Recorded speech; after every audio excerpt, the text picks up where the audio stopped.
O título da meditação de hoje é Sozinho?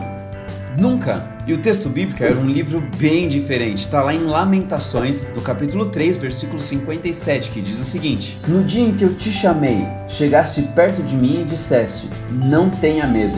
A professora entrou na sala e começou a organizar a galera para a prova. Começou a colocar nas fileiras, pedir para guardar material, tudo aquilo que você já sabe como que funciona.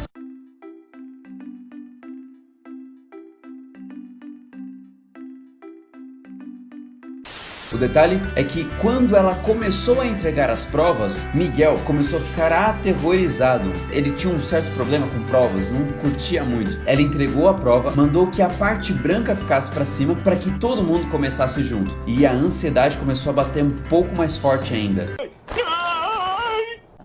Miguel tinha um pouco de ansiedade com relação a provas, porém, ele tinha se preparado. Então, caso você seja ansioso ou caso você seja ansiosa, se prepare, isso com certeza vai ajudar bastante. O detalhe é que o pai de Miguel estava acompanhando todos os estudos e preparativos para que ele pudesse ir bem naquela prova. Na hora em que eles estavam estudando, o pai de Miguel falou: Miguel, eu sou seu pai.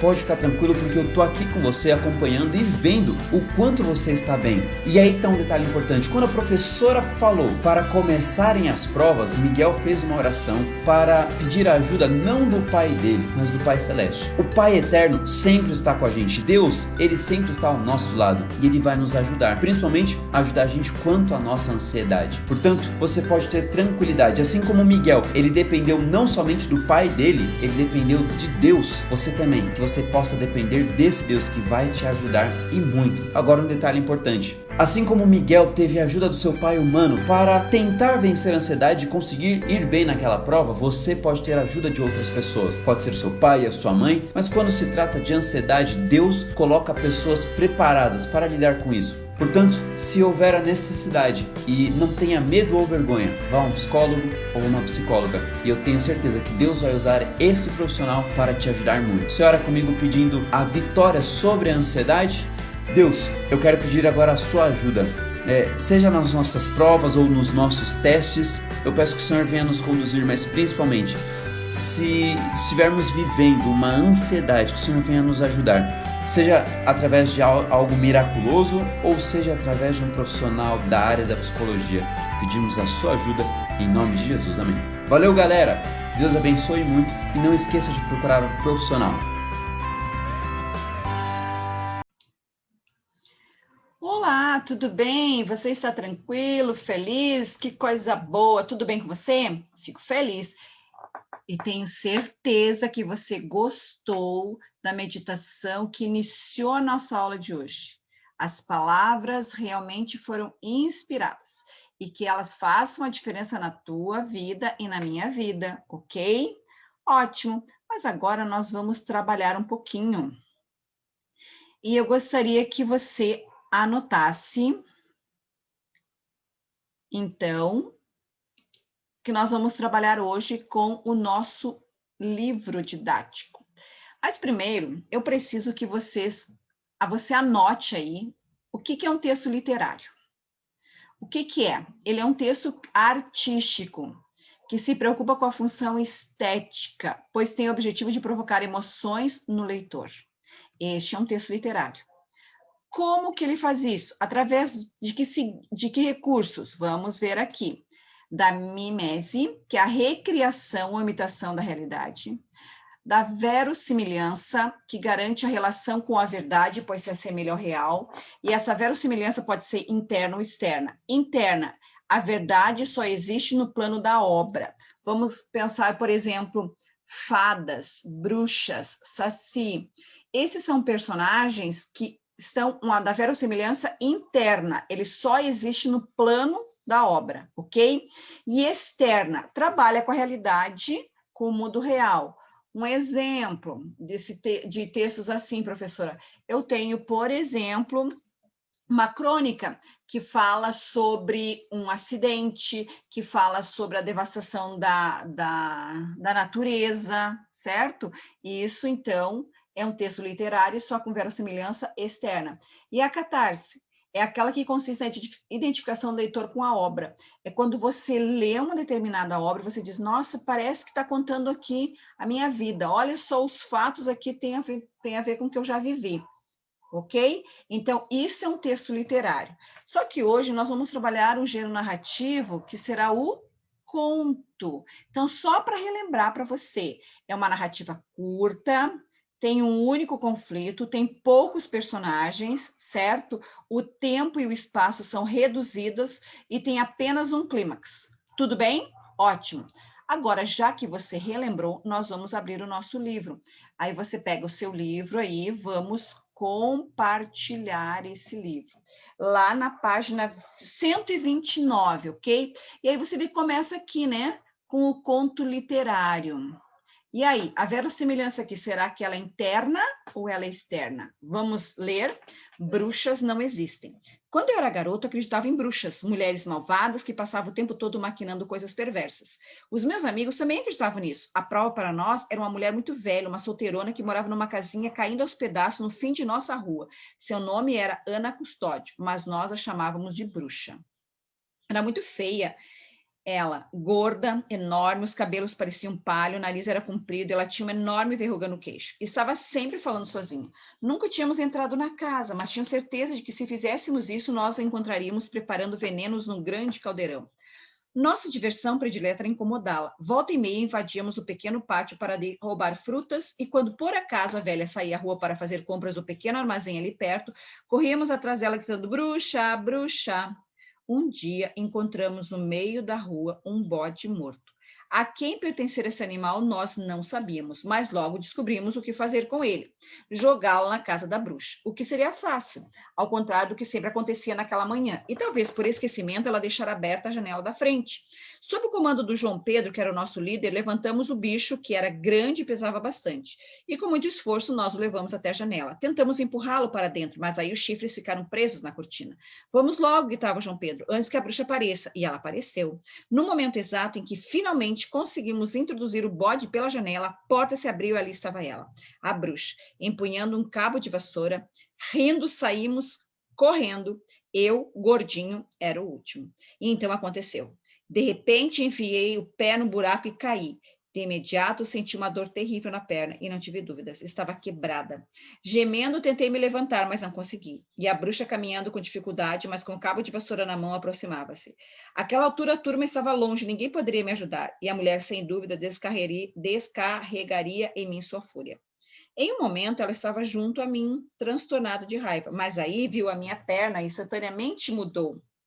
Agachou-se junto a mim e começou a examiná-la com habilidade surpreendente. Está quebrada, disse por fim. Mas podemos dar um jeito. Não se preocupe, sei fazer isso. Fui enfermeira há muitos anos, trabalhei em hospital. Confie em mim. Dividiu o cabo da vassoura em 3 pedaços e com eles, e com o seu cinto de pano, improvisou uma tala, imobilizando minha perna. A dor diminuiu muito e, amparado nela, foi até minha casa. Chama a ambulância, disse a mulher à minha mãe. Sorriu. Tudo ficou bem. Levaram-me para o hospital. O médico engessou minha perna e em poucas semanas eu estava recuperado. Desde então, deixei de acreditar em bruxas e tornei-me grande amigo de uma senhora que morava em minha rua, uma senhora muito boa que se chamava Ana Custódio. Aqui, então, você tem um conto literário do Moacir Scliar. E você tem aqui no seu livro um pouquinho de informações sobre o Moacir Scliar. Mas agora nós vamos fazer a construção do texto, portanto, você vai pegar isso, o seu lápis, e vai acompanhar a professora, e nós vamos fazer juntos, ok? Ótimo, vamos entender, vamos desenvolver a nossa interpretação de texto. Construção dos sentidos. Então, relê o segundo parágrafo para o enredo. Qual a importância da descrição física da Ana Custódio? Por quê? Ela ajuda o quê? O que ela ajuda? Vamos ver? Ajuda a alimentar, ok? O que, professora? O imaginário.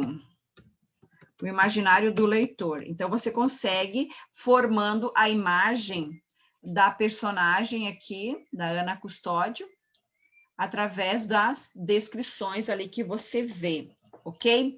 Agora, vamos ver a número 2. E aí, você tem ali na número 2, ok? Porque o protagonista, no momento da narrativa, isto é, enquanto relata a história, associou Ana Custódio a uma bruxa. Por quê? Porque, como uma criança, ele foi dominado pela crença em bruxas. As crianças acreditam nessas imagens, nessas figuras imaginárias, né? Às vezes colocada pelos adultos isso. Agora vamos à questão 3. Reveja os parágrafos 5 e 6 do conto e vamos responder como que o narrador inicia o suspense. Como é que ele faz isso? Ele insere quem? A vizinha. Certo? E como que a vizinha está? Com uma vassoura na mão. Ok? Então, na cena, os meninos estavam fazendo o quê? Jogando um bode morto na casa desta vizinha, porque diziam que ela era o quê? Uma bruxa, pela aparência dela. Olha só como é importante você prestar atenção que nós não devemos julgar as pessoas pela aparência. Tudo bem? Tudo bem, professora? Agora, você vai ir lá na questão 3 ainda, só que é na letra B, ok? Então, vamos ver a letra B aqui. Que efeito a oração, e então aconteceu, no 6º parágrafo, tem sobre o leitor. O que ela faz? Ele aumenta o interesse pela leitura. Interessante, né? Porque aí eu tenho o quê? Ela vai introduzir o quê? O clímax. Afinal, é uma bruxa? Não é? Vai pegar o menino ou não? Vai deixando o quê? Com que o leitor fique curioso, ok? Esse é o efeito. Agora vamos na letra C. Quais acontecimentos provocam a tensão máxima? Quando o personagem, né, com a perna quebrada, ele fica sem ação, os amigos abandonam ele e a bruxa, segundo ele, né, cheia de fúria, começa a caminhar em sua direção. Então, o que acontecimentos vocês... Como falar acontecimentos, vamos lá. A perna quebrada é um acontecimento. Foi ela que gerou o pânico, né? No menino. A perna quebrada é uma. Qual é a outra? O abandono dos amigos. Ótimo. Tem mais uma? Ah, sim, professora. A chegada, né? A chegada da vizinha. E ainda com o quê? Com a vassoura. Ok? Ótimo. E aí você tem, então, este momento de tensão máxima que a narrativa, o conto, nos passa aqui. Tudo bem? Tudo bem. Agora vamos fazer a 4. Qual a importância da perna quebrada do protagonista para o suspense e o clímax do enredo? Para o suspense, vamos ver. O fato impede o quê? A fuga. O fato impede o quê? A fuga do personagem. Certo? Isso aí.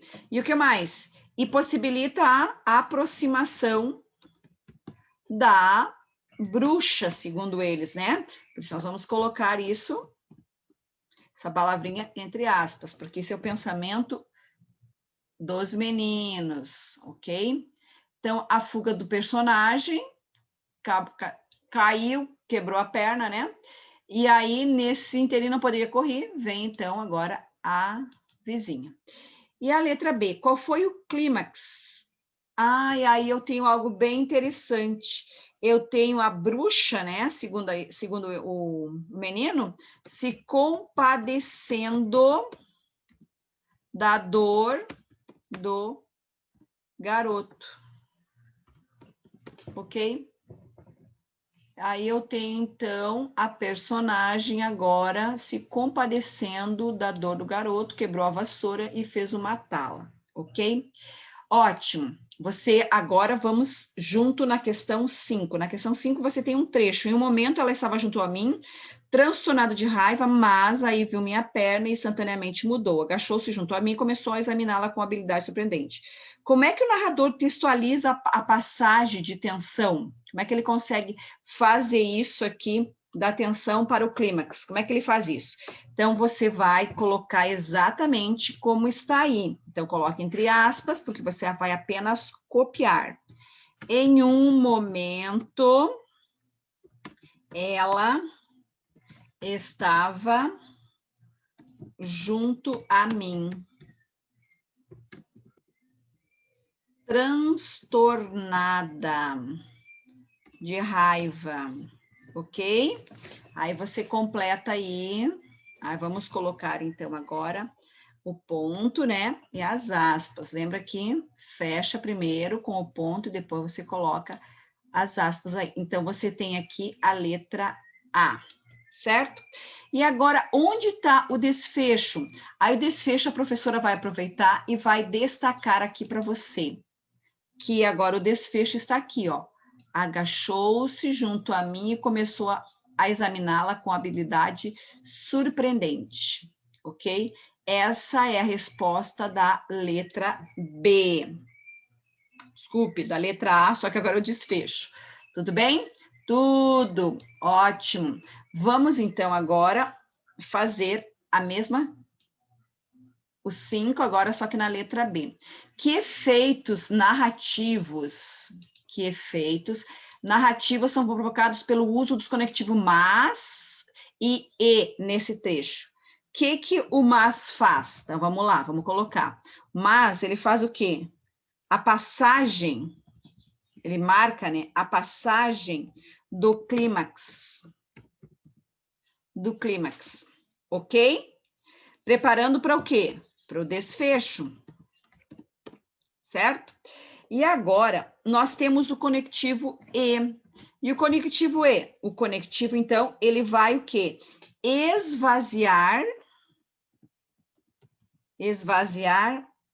a impaciência. A impaciência de quem? A impaciência de quem? Do leitor. E aí o leitor começa a perceber que o quê? Que ele sabe, então, que o herói, naquele momento, que é o menino, ele não vai sofrer nenhum dano, nenhum probleminha, certo? E aí eu tenho, então, esses efeitos. Tranquilo? Tranquilo, professora. Oh, que eu amo esse meu aluno que acompanha. Agora vamos rapidinho aqui, prestando atenção, vamos fazer a questão 6, que diz o seguinte na questão 6. Diz o seguinte: verossimilhança na narrativa literária é a coerência entre os elementos que compõem o enredo. O autor estabelece nexo e harmonia entre os fatos. Está afirmando isso para você. No conto, qual é a importância de a bruxa, entre aspas, revelar que era enfermeira? O que isso faz? Isso desenvolve no personagem, no menino, o quê? Confiança, certo? Desenvolve confiança de que ele não tinha ali diante dele o quê? Uma bruxa, certo? Que era quem? Ela era uma enfermeira. E a enfermeira faz o quê? Faz o bem às pessoas, ok? Isso mesmo, faz o bem às pessoas. Você viu que interessante? Pois bem, você está completando junto com a professora? Ótimo. Agora vamos à questão 7. E na questão 7, assim, no conto, o narrador procedeu da seguinte forma. De que forma? Ele criou uma narrativa a partir de um fato da época de garoto que confere à história o caráter de conto, certo? Que foi aquelas características que nós vimos anteriormente, para começar a trabalhar. Agora, na 8, considere o 8º passo da jornada do herói que diz provação traumática.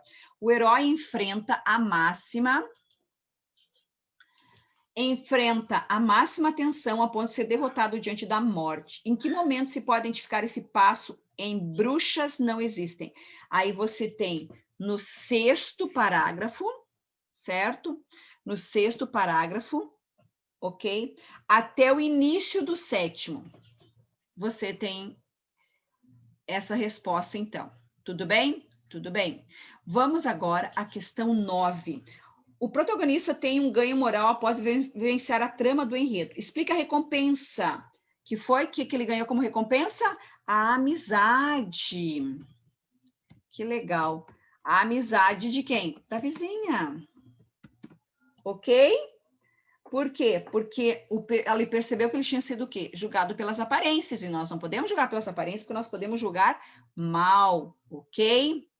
Ótimo. Agora vamos fazer a 10, a 11 e a 12, certo?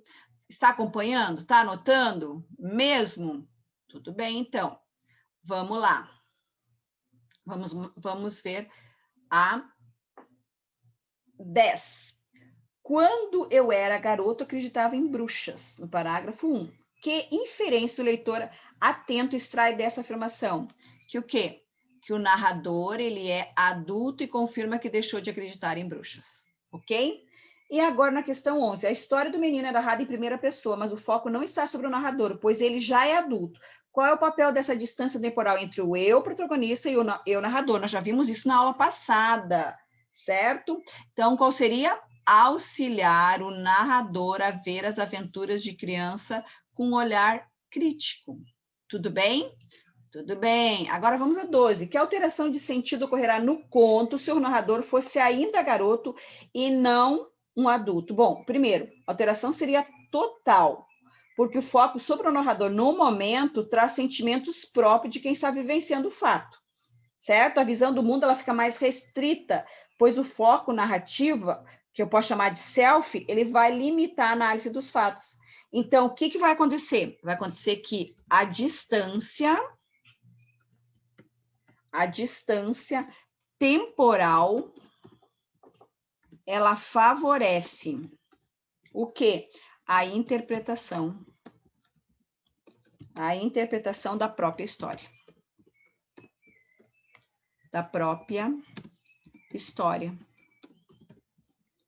Interessante, né? Sim, professora. Esse aluno da professora é muito show, certo?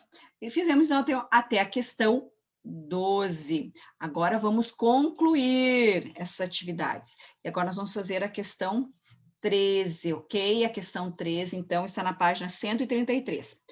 Vamos lá, então, acompanhar aí a professora, e você está acompanhando muito bem. No primeiro parágrafo da crônica, Ana Custódio é apresentada antecipadamente por expressões nominais, uma mulher muito velha e o termo bruxa. Só quero dizer a você aqui que este aqui é um conto, né? E aqui no livro houve um equívoco, porque falou em crônica, mas é conto, tá bom? E aí, então, você tem, em seguida, repetições alternadas das 3 palavras até o final do conto. Assinale o item que explica a constante recorrência desses termos. Por que eles são usados? Para desempenhar uma função retórica de convencer o leitor sobre o perfil da Ana Custódio. Agora, em relação ao título Bruxas Não Existem, o texto reafirma, né? Reafirma ou em quê? Qual dessas expressões reafirma aqui o título? Mas podemos dar um jeito, não se preocupe, sei fazer isso, sou enfermeira há muitos anos, trabalhei em um hospital, confie em mim, no parágrafo 9, ok? Agora vamos lá, se a narrativa fosse um filme, certo? Quem seriam os atores que vão desempenhar esses papéis? Quem seria o herói? O garoto, ok? Esse seria o herói, muito bem. Agora, quem seria o coadjuvante? O João Pedro, ótimo. E agora, o antagonista, quem seria? Seria a Ana Custódio, tudo bem? Sim, tudo bem. Agora vamos ver os figurantes. Quem seriam os figurantes? Os amigos, ok? A mãe e o médico, que veio atender ali o menino. Sora, mas nem fala. Pois então, são os figurantes. Tudo bem? Então, você percebeu como eram questões bem simples e bem fáceis, e elas nos ajudam a organizar os pensamentos com relação à análise de uma narrativa, no caso que hoje nós trabalhamos com o conto literário Bruxas Não Existem. Tudo bem? Tudo bem! Então, finalizamos a nossa aula hoje. Um abraço no seu coração e vejo você na próxima aula. Até lá, um beijinho!